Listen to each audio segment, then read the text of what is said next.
અંકલેશ્વરમાં 3 અલગ-અલગ સ્થળેથી દારૂનો જથ્થો ઝડપી પાડ્યો હતો. બી ડિવિઝન પોલીસે માંડવા ગામ ખાતે દારૂ સાથે બુટલેગરની ધરપકડ કરી હતી.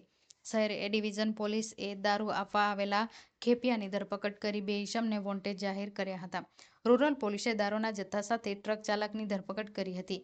3 દરોડામાં 23,000 ઉપરાંત દારૂ મળી 28,000 ઉપરાંતનો મુદ્દામાલ જપ્ત કર્યો હતો.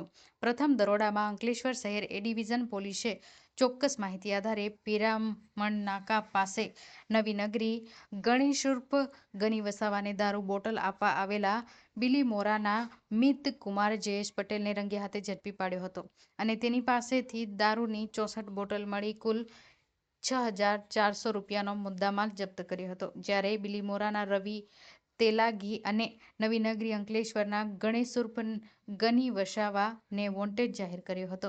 બીજી તરફ બી ડિવિઝન પોલીસ માંડવા ગામ ખાતે રોડ ફળિયામાં જ જીતેન્દ્ર ઉર્ફ જીતુ સોમા વસાવાના ઘરે દરોડા પાડી દારૂની 30 બોટલ કિંમત ₹3,000 રૂપિયાનો દારૂનો જથ્થો જપ્ત કરી ધરપકડ કરી હતી. અન્ય એક દરોડામાં રૂરલ પોલીસ એ યોગી એસેટ ખાતે ઉમાસોલ કેમ નામના ગોડાઉન પાસે રોડ ઉપરથી ટ્રક ચાલક શ્રવણકુમાર પ્રતાપ રામ ગુલારામ ચૌધરીને દારૂના જથ્થા સાથે ઝડપી પાડ્યો હતો અને 13,200 રૂપિયાનો દારૂનો અને મોબાઈલ મળી કુલ કિંમત ₹18,200 રૂપિયાનો મુદ્દામાલ જપ્ત કર્યો હતો.